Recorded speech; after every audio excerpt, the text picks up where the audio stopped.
Imagine a battlefield where Rome's destiny was intertwined with the betrayal of its greatest enemy. The Battle of Idistaviso wasn't just a military victory, it was the cry of a nation demanding revenge. But what really happened that day? And how did one man, Germanicus, achieve the impossible? The defeat at Teutoburg had left deep scars on Roman pride. 3 legions massacred, their eagles stolen. An embarrassment so devastating that Emperor Augustus himself is said to have cried out, "Varus, give me back my legions." But while Rome mourned its losses, a young commander emerged from the shadows, determined to turn the tide. Germanicus wasn't just after victory. He wanted justice. Germanicus was more than just a general. He was a symbol, a man fighting to redeem the lost souls in the Teutoburg forest, while battling not only the enemy, but his own doubts and moral dilemmas. But how did he do it? How did Germanicus transform a shattered army into an unstoppable force? And what happened when he finally confronted Arminius, the traitor who had become Rome's worst nightmare? In today's video, you're going to discover the untold story of this epic battle. We'll explore how Germanicus used the terrain to turn the tide, how every decision was a high-risk bet, and how the showdown between 2 military geniuses changed the course of history. Get ready to uncover the secrets, dilemmas, and consequences of Idistaviso. From revenge to mystery, from strategy to emotion, you'll see how Germanicus defied the impossible to restore Rome's honor and face Arminius in a duel that would echo through the centuries. Stay tuned to the end, because this isn't just a story of war. It's a lesson in leadership, sacrifice, and redemption. If you love epic stories like this, hit that like button and subscribe to the channel. Let's journey together to uncover the moments that shaped the world, one battlefield at a time. Your support helps keep the flame of history alive. The Teutoburg forest, with its eerie silence, echoed in Rome's memories as a symbol of betrayal and shame. The ambush orchestrated by Arminius annihilated 3 entire legions, a blow that not only shook the empire's military prestige, but also wounded the heart of its identity. The news of this tragedy plunged Rome into deep mourning, fueling an insatiable desire for revenge. For Germanicus, this desire was more than political, it was personal. He knew that failing to restore the honor of the Roman eagles would be a permanent stain on his career and a threat to the stability of the empire. At the same time, Arminius' figure grew among the Germanic tribes. No longer seen as a mere warrior, he was now a symbol of freedom against Roman domination. His betrayal, once viewed as a survival strategy, became the cornerstone of a unified movement against Rome. Germanicus was facing not just an enemy on the battlefield, but the very idea that Rome was not invincible. He knew that defeating Arminius wouldn't be enough. He had to crush the morale of the Germanic tribes, showing that Roman vengeance had no bounds. However, avenging Teutoburg was no simple task.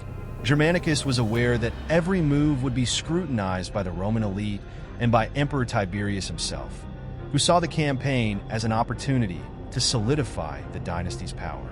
Every decision had political ramifications, and failure was not an option. He needed to lead with surgical precision, a combination of military might and psychological strategy. But how could he conduct a campaign that would be remembered for generations without sacrificing Rome's values in the process? As Germanicus prepared to march toward the heart of Germania, the tensions between the legions and the need to maintain high morale revealed the internal challenges he faced. The weight of each life lost rested on his shoulders, and the memory of Teutoburg was a constant burden. Still, he found strength in the idea of redemption. He knew that his name would either be remembered as someone who restored Rome's honor, or as another who fell in Arminius' shadow. But what was the limit of Germanicus' humanity? How did he deal with the pressure of leading a brutal campaign while maintaining his own identity? These questions lead us to the next chapter, where we explore the internal dilemmas that transformed Germanicus into more than just a commander, a man torn between duty and emotion. Germanicus was more than just a military figure. He carried the complexity of a man pressured by both external and internal forces. Leading legions was an immense burden, But the real challenge was balancing the necessary brutality with the humanity he valued so much. Many saw him as Rome's savior, but few knew the dilemmas that consumed him. He was a relentless strategist on the battlefield, but off it, he was a man who suffered as he sent soldiers on suicidal missions. Germanicus knew that every order he gave could seal the fate of hundreds of men who blindly trusted him. Germanicus' speeches to his troops reflected this duality. He spoke with passion, promising victory and glory, but there was an evident weight in his voice. He understood that motivation was essential, especially for soldiers facing the uncertainty of death in every battle. Yet, while encouraging his legions, Germanicus also felt the burden of living up to expectations. To the men who fought under his command, he was a hero. To himself, he was just a man trying to survive the enormity of his responsibilities. Moreover, Germanicus faced tensions not just on the battlefield, but also in his personal life. His relationship with his wife, Agrippina, a strong and influential woman, was both a source of support and a constant reminder of his vulnerability. As a father and husband, he knew his prolonged absence placed his family at risk of political intrigue in Rome. Yet, he had to balance his devotion to his family with the unyielding duty to protect the empire. This duality defined him. The commander who led with an iron fist, and the man who quietly wondered how far he should go to protect what he loved. But the hardest dilemma for Germanicus was ethical. How could he justify brutal strategies that sacrifice humanity in the name of victory? In a defining moment, he had to order a nighttime attack on a Germanic village, knowing that civilians would be among the dead. This decision, though tactically advantageous, was a shadow he carried. For Germanicus, winning wasn't just about defeating the enemy. It was about how to win without losing his own soul. Every battle fought beyond the empire's borders reflected an even greater internal struggle within him. But how did this duality shape his strategies? How did he manage to turn his uncertainties into an advantage on the battlefield? In the next chapter, we will dive into Germanicus' strategic brilliance and how he used the terrain of Idistaviso to turn the tide against Arminius. The battlefield at Idistaviso was more than just a location. It was a piece on the strategic chessboard that Germanicus knew how to manipulate with mastery. From the outset, he understood that the terrain would be decisive. Idistaviso, with its forested slopes and open fields, offered both advantages and traps in equal measure. Germanicus, familiar with the local geography, turned the environment's limitations into tools to surprise Arminius and his forces. He studied the Germanic tactics, which relied on quick ambushes and unpredictable attacks, and decided to frustrate them by forcing the Germans to fight in terrain where Roman discipline would prevail. One of his brightest moves was the use of a camouflage defensive line, making it appear as though the legions were outnumbered. This illusion drew Arminius' forces into a vulnerable position where they could be surrounded by Germanicus reserves, strategically hidden. The maneuver was risky, but it showed the commander's confidence in his troops and his plan. By the time Arminius realized the trap, it was too late. His main force was torn apart and isolated. Roman order triumphed over Germanic chaos, and Idistaviso became an example of how meticulous planning can overcome brute force. However, the battle itself was not just a game of strategies. It was a demonstration of Roman power and resilience. Germanicus not only led with calculation, but also actively participated in the combat, something that inspired his troops. Seeing him at the front lines, the legions were filled with fervent loyalty. Every soldier knew that his presence was not only tactical, but also moral. Meanwhile, Arminius, known for his cunning, struggled to reorganize his forces, but found it difficult to overcome the cohesion and superior training of the Romans. Yet victory came at a cost. The brutality of the fighting at Idistaviso left deep scars on the Roman legions and on Germanicus himself. The blood shed, the lives lost, and the weight of responsibility seemed to linger over the battlefield even after the confrontation ended. While the legions celebrated their triumph, Germanicus knew that the price of victory was high. He had won, but he was aware that the fight to consolidate Rome's position was far from over.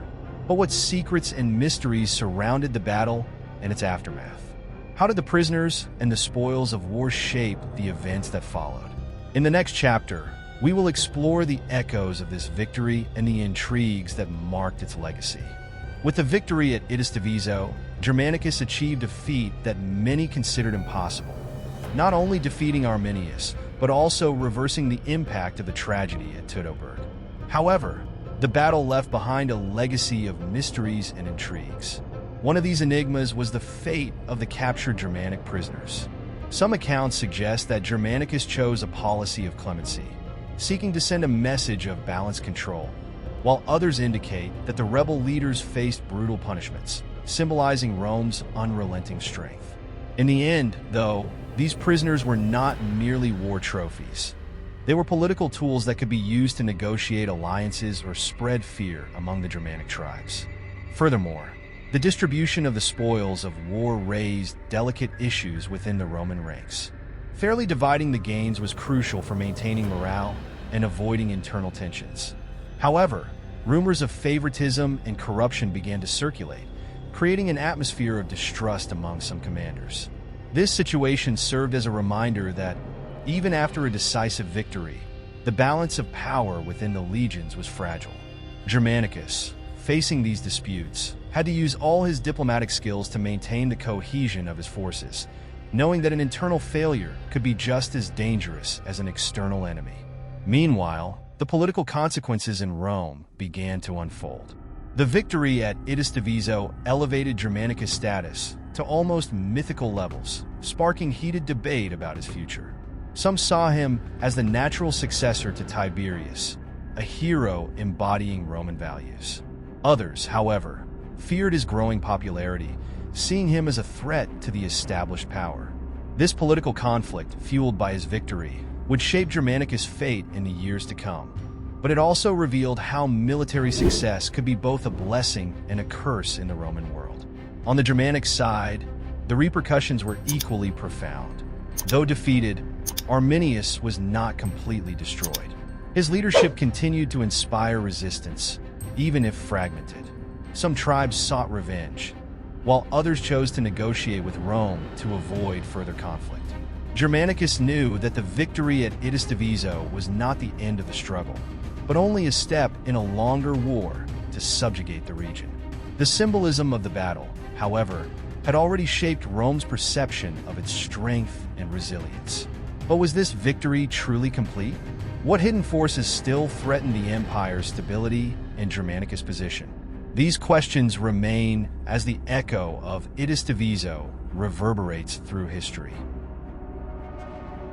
Before you go, don't miss this epic story.